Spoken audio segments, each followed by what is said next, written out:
everyone. It's Matt Fraser here with Digital Web Solutions. And this week's episode of Ecoffee with Experts, I have on the show with me Angela Ludwig.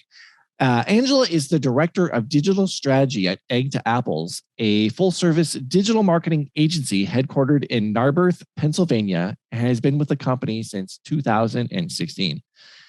Angela nerds out on research and trends in business, tech, politics, and marketing. When she's not working, she's either enjoying the ocean, hiking with her dog, or checking out a new restaurant. Angela, thanks so much for being on the show today. It's great to have you.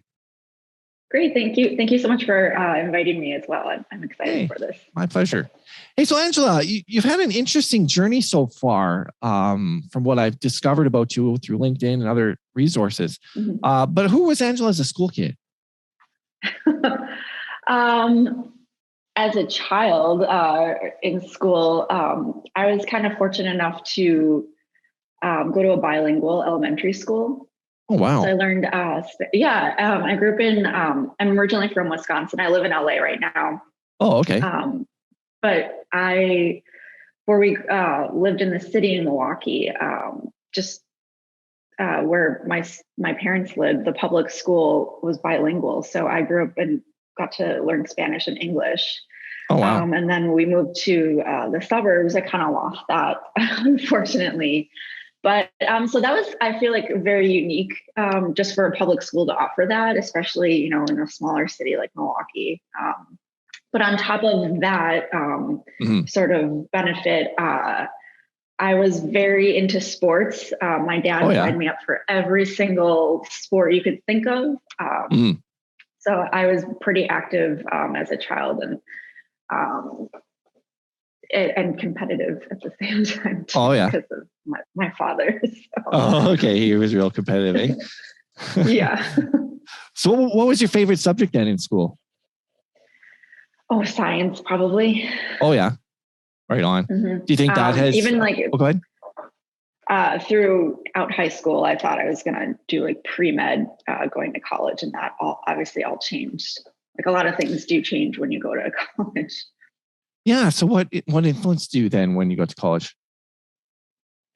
I just think the workload. I had 2 jobs working in college, so it just got to a point where I couldn't really handle working and just the amount of stress that, doing any sort of like pre-med classes or just that dedicating that amount of time on top of working was like way too stressful for me. So I just broke and transitioned my major. So managing the school, the amount of the workload of school and the workload of working at the same time was. Yeah. I was spread really thin. I was like unnecessarily stressing myself out. So I just pivoted. Oh, okay. So what attracted you to the digital marketing industry? Like, how did you get started doing that? Yeah, it's interesting. So throughout my 20s, I was just trying to sort of figure out what I wanted to do with my life, because what I studied in college was international affairs, and I graduated maybe 6 months before the job market crashed. And the housing market crashed. So it was not the best time. Is that going back to 08? Find a job. Yeah. I graduated like the winter of 07. So then I was just like trying to figure out what my next steps were. And, by then it was just too late, really. So it's just at that time, it was like you just found whatever you could. Oh, wow. Yeah. I was a bartender for a long time too. So. Oh, okay. Well, I worked in the restaurant industry for a long time. Yeah. Yeah. So I can relate. Bartending's fun. It's a great way to network and meet people for sure. Yeah. But anyway, so how, just probably throughout my 20s, I was just trying to figure out what I wanted to do. Nothing really stood out. The last job I had in Milwaukee before I moved to LA 8 years ago, I was a communications coordinator, and I was learning how to manage websites. I took over social media accounts. So I was learning social media management, sending out like marketing emails. So that really interests me because I really like tech too. It's just sort of like a side hobby and interest. And then when I moved to LA, my first job was this company. They did events every month all over the country. And it was pretty unique. The events were just a day, and they brought together agencies and brands. And they would just do panels together. So all it was just talking about, like marketing, advertising, ad tech, the trends. And these really high profile companies, like household names, all the VPs or, presidents of the companies would come, and the agencies, and then just have a general, conversation of, whatever the subject matter was, and great networking opportunities. So that was sort of my crash course into, sort of digital marketing. I think even back then, people were just calling it like mobile marketing. Oh yeah. My job there was to manage the website. I wrote blogs about the subject matter, and I had to sort of teach myself because I didn't know what I was writing about. I had to figure out what to write about.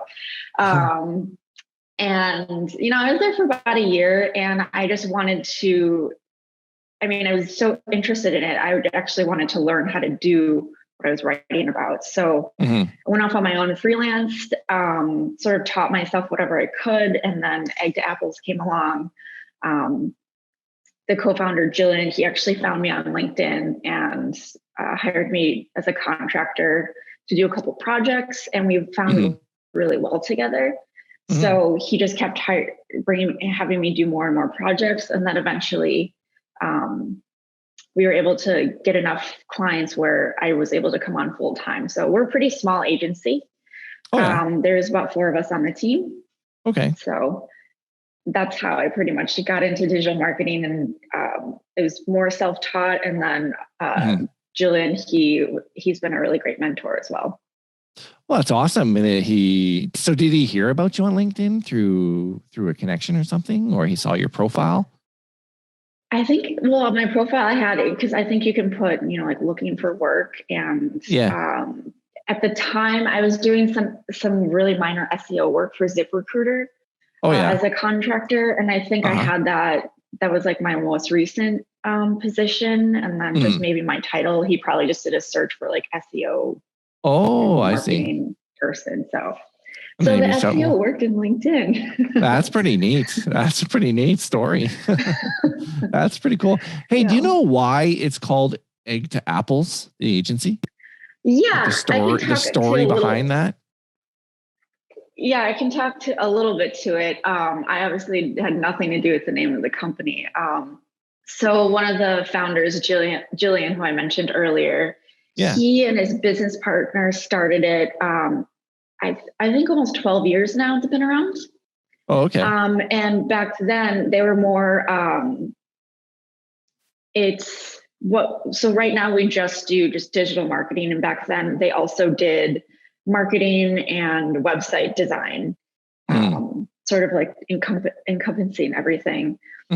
So Egg to Apples is a Latin term. It's kind of similar to soup to nuts. Oh, yeah. So it comes from the Latin term. Back in the day, the Romans used to have these fancy dinners, and it started with an egg as like the appetizer, the first course, and all the courses, and then dessert was the apple. So that's the end of it. It was like, oh, interesting. That's pretty cool story. I don't know how they, kind of nerdy, but it's a good conversation starter. I think when people are like, what's Egg to Apple? Yeah, exactly. Yeah, because it doesn't really relate to digital marketing, but yet it's a neat name. Yeah, it's like So what do you like most about digital marketing? Like you said, you got into it, and you mentioned like the tech side of things. Were there other things that you liked? What I really like about digital marketing is it's not sort of like a one size fits all for strategies. Every strategy could be different for a client. So it's kind of like, especially, in Google Ads, you have to just sort of find the right combination and it's like puzzle pieces trying to fit it together to get, the best outcome. And that's it's a good challenge for me. Just sort of like figuring out, what the best combination of, all the different levers you can pull to get, the best performance out of, multiple ad channels. So the variety and challenge of the work is what? They're always doing something different, perhaps on a day-to-day basis. Yeah, it's not problem solving. It's not like the same. Yeah, it's not the same old every single day. Yeah. It's definitely not boring to me anyway. Yeah. Oh, I hear you. So on that note, what do you like least about it? With the different platforms that we use, and especially like Google Ads is probably like our main one. Yeah. Almost across the board, especially the bigger platforms, my least favorite thing is probably the tech support for those platforms. Yeah. It's such a pain point for me anyway. It's been really challenging, especially the last couple of years, because they outsource all of that. So it's not really done internally within those companies. So that just makes it, that much harder to get anything actual resolved. Help. It's just, yeah. Yeah. Yeah, it makes it hard. So how does Egg to Apples differentiate itself from other marketing agencies out there? I'd say because we're so small, we're very transparent with our clients. We are able to give them, the attention that they deserve. It's, the constant communication we have definitely helps with our relationships with our clients. And we're able to do that. We're able to get things done quicker because we're smaller. Most of our clients, I think there's a range of really super small budgets to, $100K a month or larger. So we have that sort of range. Okay. But the way we all work together, we're able to, try new things. There's no like red tape or, a long process. You have to go through like a hierarchy to try out like a new channel or, just like implement a change in a campaign right away. There's not multiple departments we have to deal with. So we're able to move things along quicker and test things out faster than, dragging things out. Yeah.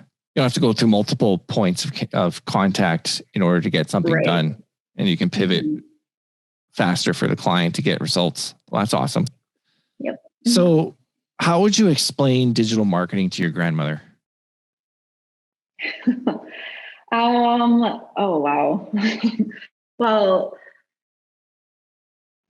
hopefully, all my grandparents are deceased. So I guess to someone who knows nothing about, to an older person, I'm assuming they know, that the internet exists. But how I like to explain what I do to especially, like friends or family is I just tell them, when you're searching for something online, you'll see just a list of items, whatever your search query is. So whatever you put in, whatever you're looking for, usually they'll be on that first line that you look at. There'll be a little ad box next to it. Yeah. And that's what we do. We get that little ad right to that first line or that first couple lines. Yeah, that's what I do. You know how when you search for something online, well, we make stuff come up. Whether in the organic search or the paid ads or the maps, the logo search. So that annoying box that pops. Yeah, the annoying box. That annoying image of the box and videos that pop up. They have to X out of. That's what I do. Yeah, exactly. Those ads that follow you around the internet. Well, that's us. Yeah. You think that your device is listening to you? Yeah, that's me. What do you think is the biggest challenge in digital marketing in your experience? Right now, I'd say targeting has definitely been, it's definitely changed just with all the privacy policies that have come into play the last few years, Apple especially the Apple just laid down the hammer. And I think they're just going to get more strict as the years go by. Even with just, not just with Apple, but everything that sort of kicked off with the, in politics and the election where, Facebook and Google had to sort of change their policies on particular targeting, not just political campaigns, but just targeting and just not allowing, restrictions on or discriminating against like particular neighborhoods, age, demographics, things like that, gender. So we work with a lot of financial clients, mostly credit unions. So that was, Google implemented their policy on, especially financial products, and Facebook, their special categories. So anything to do with like housing or, credit categories. So like auto loans, mortgages, home equity loans, credit cards. So that's pretty much all we advertise for our credit unions. So when that policy got implemented, we had to, kind of re-strategize because we couldn't target by age or even just the radius. Everything's just sort of opened up even more. So for example, the reason that I keep bringing up age, like a really good example would be a home equity loan. So we mostly target older demographics, people that already own a house, obviously are the only people that can get a home equity loan, versus, you're not going to target an 18-year-old because most likely that 18-year-old don't have a home or even know what a home equity loan is. HELOC. But so that, because we can't restrict that, it's just opening it up more. And it's just sort of, we had to figure out how to, I guess, utilize the budget better because, potentially. Because you can't target as effectively. Could pop up. Exactly. Yeah. Isn't that amazing? So I think go ahead. Oh, go ahead. No, go ahead. I just think that, I forgot what I was going to say. No, you said, I think that you were talking about the targeting, and I was talking about, Facebook, you had to utilize the budget more effectively. Yeah. I don't know. I forgot what I was going to say. Okay. I just lost it. Well, it'll come to you. I was going to say, and I'm sorry to interrupt, but like, isn't it amazing that we all as marketers started using Facebook for the purpose of the targeting? And because you could I remember being on a course where they were talking about how the guy was showing how he targeted his wife. He was in New York. His wife lived in LA. And he targeted his wife on Facebook with an ad saying, "I'll be home tomorrow," or "I love you," or something like that. Oh, wow. Yeah, it's an amazing story.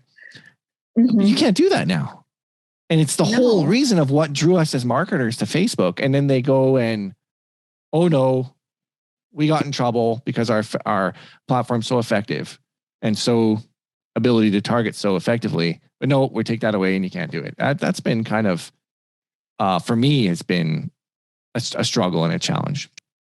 So what are some of the ways, if you can share, what are some of the ways that you guys have overcome that? Yeah, I mean, especially with Facebook, I think it's definitely gone, especially for the financial products, it's definitely gone downhill as far as like being an effective channel. Absolutely. We're still getting some, I mean, we don't obviously spend a lot in Facebook just because of the objectives, but we're using some third-party data, audience data, trying to get some CRM data and, uploaded into Facebook. That's sort of a workaround, but I mean, it's a steady channel, but it's not like, oh, let's throw in more money in there. Yeah. I think that's just hurting them. What do you think? Do you think it's hurting Facebook, their changes they've made? Because we as advertisers and marketers are spending less money? Yeah. I mean, they lost a lot of revenue last year when Apple instilled that privacy policy, the iOS 14 update. I think it was like $10 billion or something like that. That's amazing. I know it was in the billions, but I mean, that, and even Google, I think has been affected, but they just haven't really been as loud about it. They definitely tweaked their language, I think, to make if you put the, Google tag on your site, it's first party data. So that's sort of their workaround labeling Yeah. that and changing the language to work around, the policies that, Apple has in place. I mean, Apple has, 50, 60% market share for smartphones in the US. So they've always been pretty dominant, and I think these other companies are sort of, there's not much they can do. And they're trying to they've been scrambling in the last year to, find sort of a workaround or fall in line, and I don't know, try to pivot, I guess, on how they can sort of make up for that lost ad revenue because of that. Yeah, the absolutely. Update. Yeah, that's a big thing. And it's definitely so third party, like CRM data. I noticed you mentioned that. For instance, I think one of the most effective ways that you mentioned is like the data already existing in the CRM for targeting. They haven't taken that away from us, have they? I don't think so. Yeah. We can still use that as a custom audience. Yeah. And then you can create like a lookalike audience from that data, that as well. So that's kind of, that's what I've been doing the last few months in Facebook. And Google's they got really restrictive. We used to create audiences of, people that already converted. So people already filled out, like application submissions. And we would maybe use that as an exclusion audience, so we wouldn't like hit them up with ads again. Or even that's a brilliant thing to do after that. Yeah, but they shut it down. They won't let us use those type of audiences anymore. They won't let you. Wow. Do you think it's because that means that they make less money because your advertising is more effective? I mean, what do you think is the thought process behind what they're thinking? Why would they not want you to have? Yeah. I don't know. I think maybe because it falls under, like, it's too specific. It's crazy though to me. Like it means that their product is less effective for us to use. But let's think about it. I mean, I'm just thinking out loud here. It's like at the end of the day, then it costs us more money because we're not able to. So they make more money because we're not able to have effective campaigns. But yet, if they allowed us to have more effective campaigns, they would spend more money on those campaigns for them to be better. You know what I mean? Oh yeah, this is really working. Let's pour my money in it. And sometimes I think, well, let's make it less effective so that they have to spend more money anyway, because we don't want them to be able to do this. It's like, I don't know what you guys like. It's almost like I sometimes wish they would run a damn campaign and work with a client. You know what I mean? Like, I don't think Sergey or whatever his name is has ever ran an actual campaign for a plumber or a credit union to enable them to make money. Because if they did, they'd be doing things differently. Would you agree? Like that? No, that makes total sense to me. I completely agree. It's just, I don't know. Cause I mean, some of these credit unions, they have, the budget to spend, and some don't because they're so small, and it's, we like to be efficient, and, because of all the restrictive targeting, it's just, we got to be very careful. So we're not just like blowing through the budget and not, getting those conversions. So for your clients, how do you decide what part of the budget to spend on what? For instance, a certain percentage on Google Ads, a certain percentage on Facebook Ads, a certain percentage on SEO. Do you advise clients in that way? Yeah. It really depends on, their objective. A lot of some of our credit unions, it's either their pain points. A lot of them are brand awareness. A lot of people aren't familiar with credit unions or how they operate or how they work, and they're actually really good for the community because they're nonprofit. They're there to help people and give them the best possible rates that they can, and so there's that, and especially targeting a younger audience because they want their credit unions to be sustainable. They need to get those younger people to join. And there's, a little bit of disconnect as far as like educating the younger demographics on what a credit union is. And, anyone can join if you're in the area. So there's the brand awareness aspect, and then obviously getting people to join or, get a loan through them. So if you're, so like I'm in Los Angeles and there's a credit union in my neighborhood, and if I'm not a member, I can still, apply for, say, like an auto loan through them. But to get the auto loan, you still have to sign up, but you can just apply for the auto loan. So, and typically they'll have, credit unions will have better rates, for mortgages and auto loans and credit card. It really depends on the credit union. Oh, okay. But obviously a lot of things are changing now, but so brand awareness part, and then getting people to sign up for auto loan or loan applications. So a multitude of products. Yeah. So how we sort of, splitting up the budget, it really depends on what the objective of using credit union as an example, what they want to accomplish. So maybe they don't have as big of a budget. And I think what we'll typically do is just start out more focusing on getting loan applications instead of blowing through a brand awareness. So, because I think in my mind, getting more people to apply for a loan brings more value to them than spending those ad dollars on, say, like just display campaign or video and just getting like the word out about them, because you're getting more conversions and that brings in more dollars into the credit union. So if that can build up, and we've seen this happen, so those loan applications and conversions build up, then maybe, the next year we'll be able to get more budget and then build on top of that and build more of a rounded out strategy, like target people higher in the funnel instead of like mid and lower funnel. So that really depends. I think most of our dollars are definitely going into search, the search channels. Definitely heavy on Google. We use Bing a little bit, but not as much as Google. And and then display would probably be the second. Okay. And then Facebook, probably the least. The least, eh? Yeah. That's surprising to me. Not that if there's anything wrong with that, it just shows how.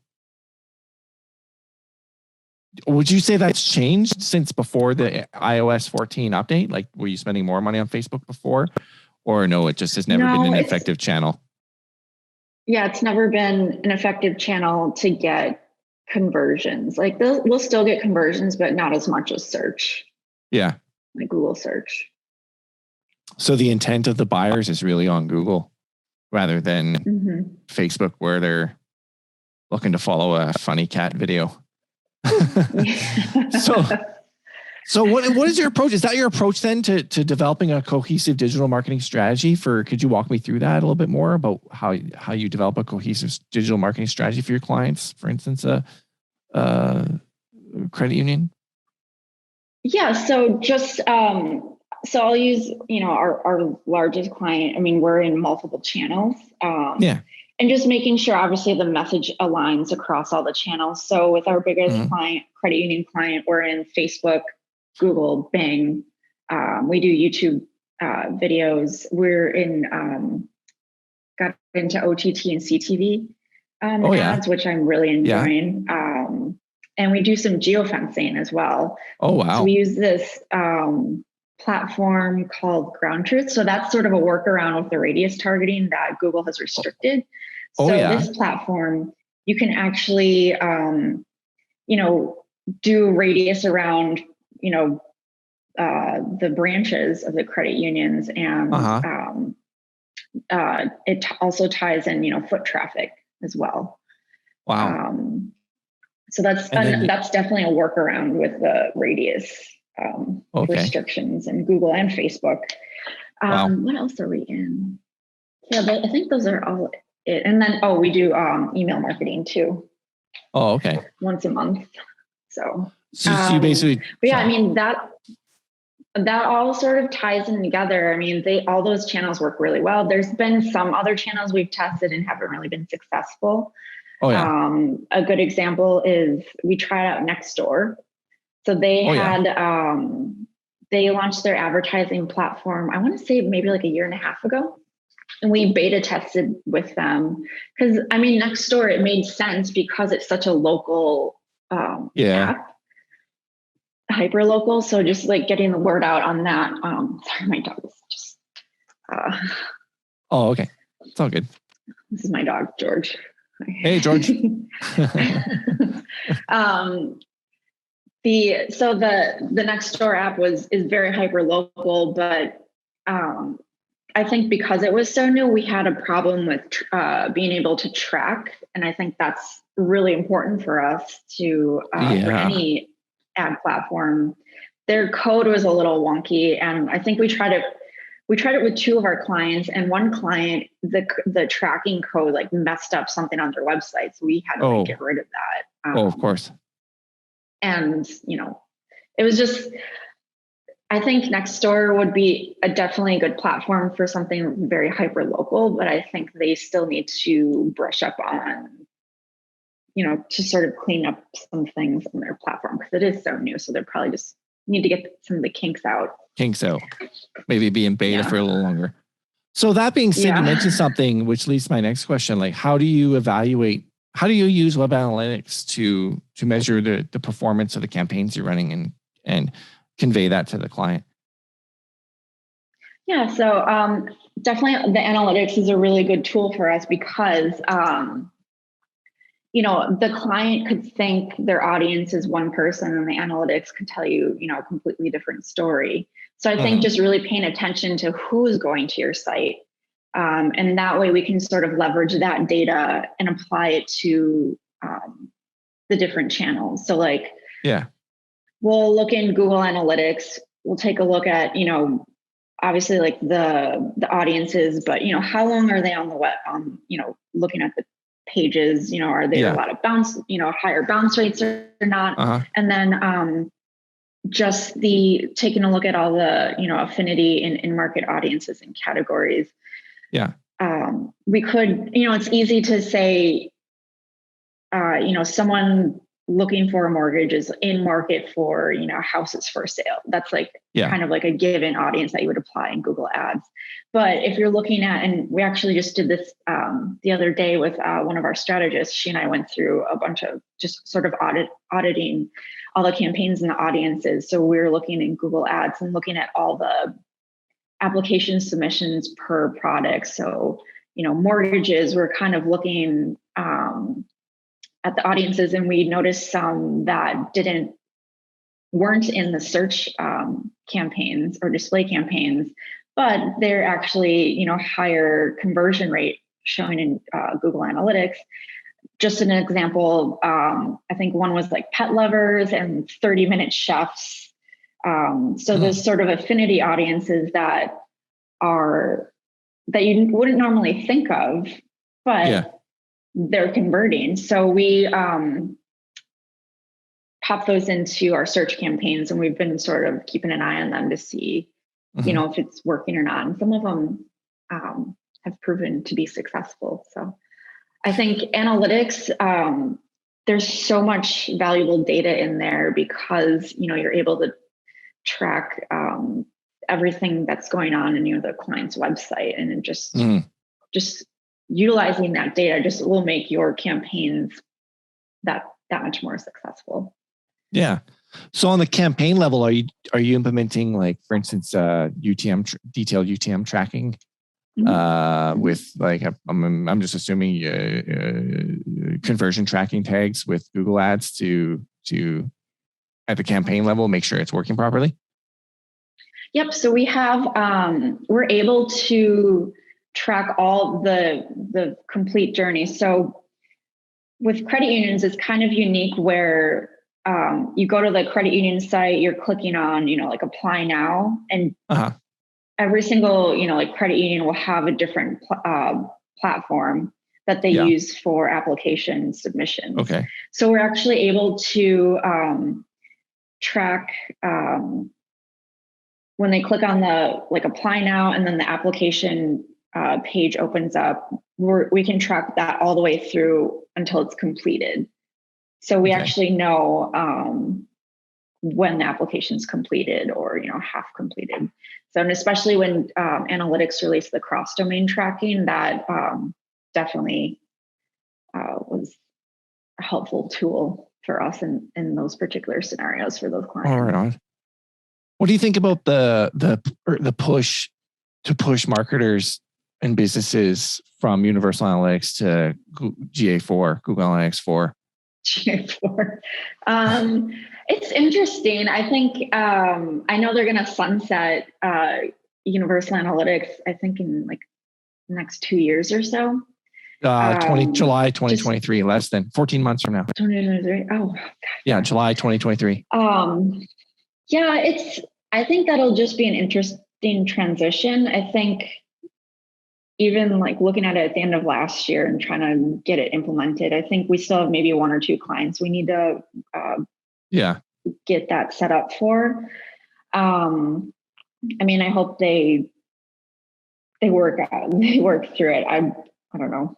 I'm not really liking that process right now. No, I don't think anybody is. Like, do you think they're pushing it too soon? Yeah. Maybe there'll be enough pushback where they extend it. The whole enhanced conversion implementation too is confusing and has been confusing. Yeah. I know they have a particular team. One of our clients, they're in the beauty industry, and we tried to set up enhanced conversion tracking. And I was doing a screen share with one of the tech support people, and he was basically saying that we didn't have enough information or the client didn't have enough information on the thank you page, and that the client had to change their layout of the thank you page to get that set up, which made no sense. Are you kidding me? So I was like, I don't even know. Yeah. And they're small, they're a small business, and it's just like, I don't know if that's even possible. Like, that can cost money to them, like, hiring a developer to change the format of their website on the thank you page. Couldn't they just add it was like conversion tag with like Google Tag Manager? Like, yeah, but I guess the enhanced conversion, the thank you page, you need to have certain data points to connect it. It's just, I don't know. It was more like developer level stuff that I didn't really understand. But the Google tech guy was like, they need to change the information available on the thank you page. And I thought that was ridiculous. So I agree with you. Do you think that people are going to start to consider alternative analytics platforms such as Matomo? Oh, that's interesting. Yeah, I don't know if Google doesn't make things easier, I think people will find other outlets to work smarter, not harder. Because like Google is always, I'm sort of shocked that Google is like making all these different changes, especially with analytics, because obviously it's a free platform to use, like anyone can use it. And it's relatively easy. Yeah. But now they're just making things more complicated, I think. And to get help from it, it's just been a little confusing. And I think if it continues down that path, people will look elsewhere. Yeah. I think people are going to look elsewhere for 2 reasons. Because GA4 is number one, they're pushing it too fast. There's like e-commerce tracking is, from what I understand, very rudimentary so far. And furthermore, all these changes with GDPR and privacy and whichever the case may be, they're just making it really hard to use. Whereas and you don't own the data, and there's restrictions, so on and so forth. I really do believe that, for instance, they're changing the amount of historical data that you can look at from, I think it's only 14 months. Only 2 options. Yeah, I forgot about that too. Yeah. So, I mean, sure, year-over-year data is great. And so I think it'd be even more important for businesses to keep that data in their own Tableau or wherever the case may be, in a Google Sheet, but having that data out of analytics to be able to look at reporting from not just a year-over-year 14-month limitation, but how are we done over the last 5 years? Because you're not going to be able to see that data in Google Analytics. And especially with the pandemic occurring, like so much change for a lot of businesses. And I think just even be able to access that shift. Absolutely. And if they're restricting the dates going back, it just doesn't make sense. And it's been like the pandemic's been 2 years, and it's probably going to be another 2 years. Yeah, I know. If not, who knows how long to like. So how do you think the pandemic has changed? I mean, it's obviously changed the way lots of things happen. You and I are having this digital conversation, even though it's kind of cool because Zoom came into being what we're using right now for our audience because of the pandemic. But what do you think has been a major change that has happened in the digital, maybe in the workforce or even in the digital marketing space that you've seen for businesses, like their approach to digital marketing? Yeah. There's a couple of, so definitely the remote aspect. I mean, Egg to Apples, we've always been remote. I mean, I first met Jillian probably a year after we started working together. We met in person. So we were kind of used to the remote aspect, but seeing a lot of our clients trying to make that shift where they're always just going in the office, especially credit unions, going and they had to go in the office. But I think some of our clients struggled, even, small businesses obviously were affected. But making that transition to working remotely, I think, it's when I was working remotely before the pandemic, some people, just in my circle of friends and everything, it's not for everyone. And a lot of people had to sort of adapt to that. And I think that was sort of a struggle, trying to work from home, because I would always tell people you gotta, stick to a schedule and, make things easier. Like I obviously was really used to it.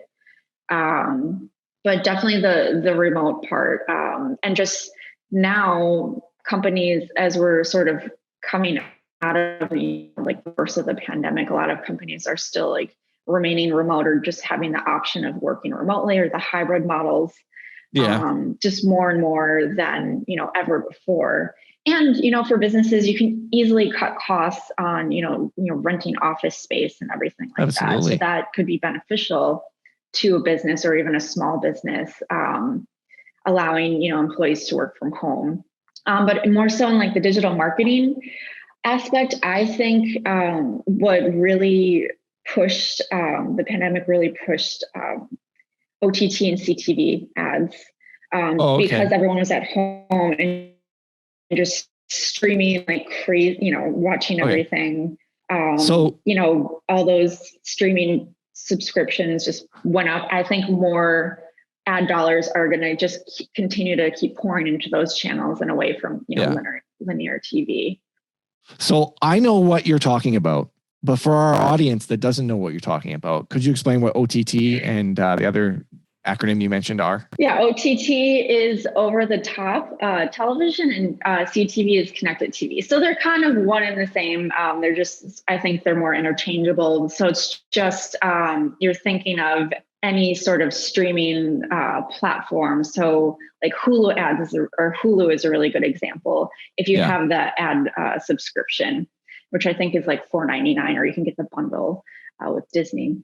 So when you're seeing, and where you're watching a TV show on Hulu, a commercial pop up, that would be, in the digital marketing world, a connected TV or over the top ad.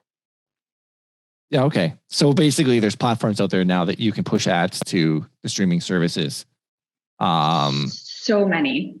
It's like, it just popped in the last year or so. Wow. I find it interesting because, people watch, do you think people sign up for a streaming service to not have to watch ads? But now it's such huge. Okay. Yeah. Tell me your thoughts. Yeah. There's obviously Netflix.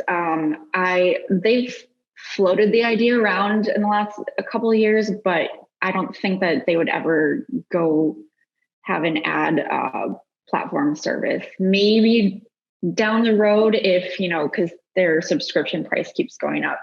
Yeah, it So does. maybe if they get to a certain price point, they might offer a lower subscription price with ads, but they've never had ads. So I don't know. But Hulu, they actually have been growing, especially since Disney took them over. And I think they have, more subscribers that have the ad subscription versus the ad free because it's cheaper. Yeah. And you still have access to, like network TV shows you can add on, like the live TV. Another really good example, Disney Plus. So they're going to launch an ad, their platform, they're going to have an ad service. So I think that'll be cheaper. They haven't announced when they're launching it, but it's in the pipeline for them. Oh, wow. So they're going to have an ad, like ad free and with ads. So if you pay more money, just like YouTube Premium, you pay more money for YouTube Premium, you don't see ads. But if you pay, if you have the free version, you see ads. If you have the premium version, you don't see ads. So is that where they're going? Like where you have a less subscription, less cost, cheaper cost, more inexpensive. I hate that word cheap. Inexpensive, more inexpensive, and you have to supplement that with having to watch ads. Yep. Pay more, don't have to watch ads. Hey, why not? Let the market dictate the direction that's going. So have you seen it really effective, these OTT ads with your clients?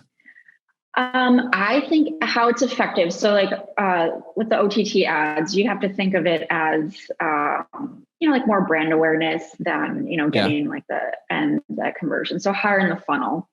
Okay. Higher in the marketing funnel. So I think for them, it's more effective than, running campaigns, the traditional way, just, going through like Comcast, say. Because I think with these platforms, we can layer in specific data. Some of these platforms are self-serving. So we can sort of add in extra data layers and sort of manage it ourselves versus maybe traditional TV. You don't quite have that capability, or it's really broad. So just applying some of those like digital tactics that you would like a display campaign or YouTube campaign, you can do the same with these OTT campaigns. And you mean specific targeting? Yeah.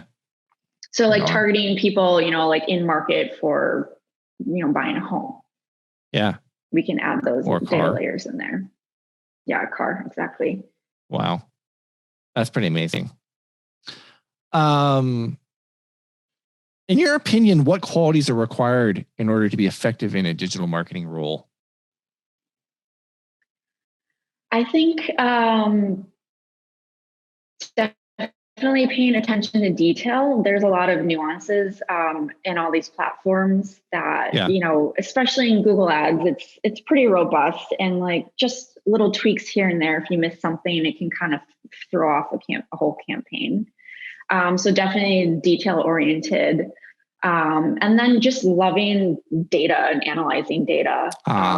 Being somewhat analytical, I think definitely helps. Because if you don't like looking at data or don't like analyzing it, then it might not be for you. It's not for you. Yeah. I heard someone say that how can you tell if someone loves marketing if they love spreadsheets? If you love spreadsheets and you look, because that's where we got to look at the data is in spreadsheets. I guess that brings up the next question. So what are some of the favorite tools that you have that you use to analyze data? Yeah, it's interesting that you brought up spreadsheets, because I always try to find a way to not use a spreadsheet just to save time for the sake of being efficient. So we actually have this reporting tool called NinjaCat.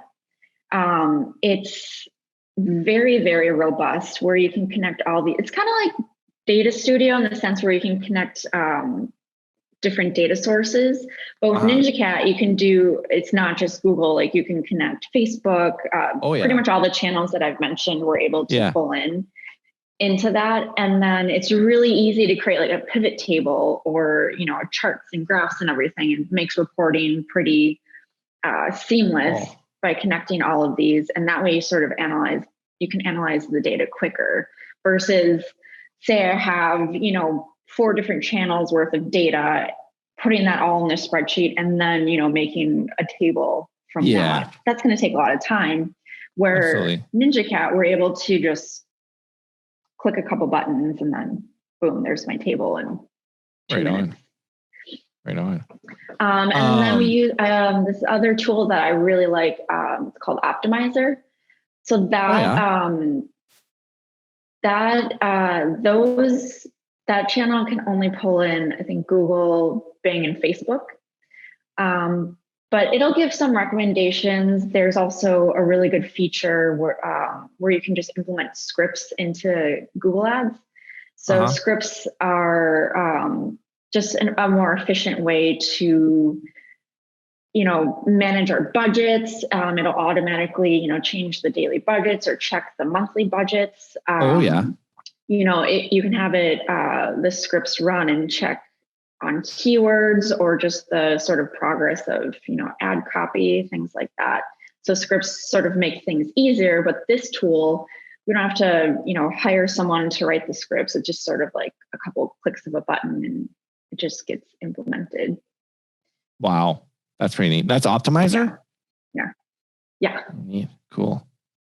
So with everything that's changed, go ahead. I'm all for finding things to make things easier or more efficient and not spend time like, how do I get the script to like run properly? Exactly. If I can find some other tool to do it for me, I'm gonna So your automation is like, sounds to me like automation is something you think is of value. Oh, definitely. Especially, working at a smaller agency, there's only 4 of us. So it's just, just saving time because the time is probably the most valuable thing. That's really helped us a lot in the last couple of years too, is just getting things more automated. That's awesome. So how do you stay updated with the latest in digital marketing trends and things that are going on? I mean, there's lots of changes all the time happening in our industry. Yeah. What are some of your ways of keeping on top of things? Yeah. So I sign up for a lot of newsletters. I obviously sometimes I don't have time to read them all, but any that you can mention? Yeah. So The Hustle is a really good one. That's more like business tech. The Hustle? Yeah. Okay. It's for like entrepreneurs too. I think it's a really good newsletter. Obviously, I think Google Think, their blog that they push out. Charter. It's Charter, so it's CHRTR.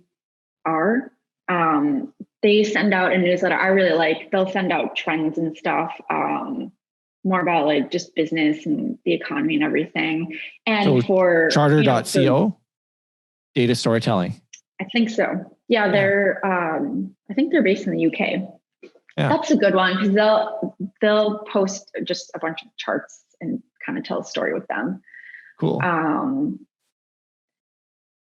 I will I have a Google Home, and I just have it lined up with a bunch of podcasts that I'll just listen through in the background the whole day. So just news, business, tech, just a plethora of different types of podcasts that I always just kind of like keep in the back of my mind too, because of the industry that I work in. I kind of need to be aware of those economic factors that could affect, our clients, especially the credit unions. It's, a good example now is all the Fed rates increasing, and that's affecting, mortgage rates and auto loan application rates to go up. And that's going to affect the amount of, application submissions. Absolutely, because it'll make it more expensive and harder to loans more expensive. So you play podcasts while you're working. Do you find it a distraction, or do you just keep it low enough that it You kind of have it in your earshot. I just have it in my earshot. Just, if something sort of like perks, like it'll just kind of be like, oh, that's a good, tip to remember. I'll just make a note of it and kind of like look at it later or look at the article or find an article online about it. I might do that because I right now don't work with anything. I have a Google Mini right beside me, and but I tried doing it and I was like, man, I can't work and listen at the same time. But it's just like listening to the radio and it's just playing. Yeah. And, I'm just like focusing on my work, obviously, but just having sort of just information flowing at you in the background. I found it really helpful. I've been doing that for years. So. All right on. Are there any particular podcasts that are your favorite that are about digital marketing? eMarketer I'll listen to every now and then. Oh, yeah. But most of my favorite ones are about are not digital marketing related. Oh, okay. I just like hearing about other things going on in the world. Oh, sure. Probably one of my favorites is Fast Money on CNBC. I know it's a show, but they also just put their show as a podcast. Oh, okay. They're a good bunch to listen to. And then another one I really like is from The Economist. It's called Checks and Balances. And they just do it every Friday, once a week. Oh, yeah. And they just talk about U.S. politics. Oh, okay. From The Economist. Okay, right on. Well, hey, thank you very much for being on the show. I just have 5 rapid fire questions for you. So would you rather read the book or watch the movie? Watch the movie. What is your favorite restaurant? Ooh, Bestia. Bestia? Is that a local place? Mm-hmm. Oh, right on. Is that your favorite type of food? Italian food? I love all food. All food, okay. Have you ever won a contest? No. Or are you an early bird or a night owl? Night owl, but slowly becoming an early bird. Oh, okay. And do you have a bucket list? Yes. Oh, fantastic. Hey, so if people want to learn more about you, where would they find you online? I think the best place would be either our website, eggtoapples.com, or my LinkedIn page, and we can connect there. Fantastic. So either at egg, it's singular, right? Egg to apples. Yeah, .com, there is an eggs to apple, but that's like I think there's a farm in the UK called Eggs to Apples. Oh, okay. So if you're on a farm website, you're in the wrong singular spot. Egg to apples. Yeah. I'm not on the farm. Well, thanks so much for being on the show today. I really appreciate you having here. And you have a great day. Yeah. Thank you so much, Matt. I really appreciate it. No problem. Thanks everyone for listening, and we'll see you in the next episode.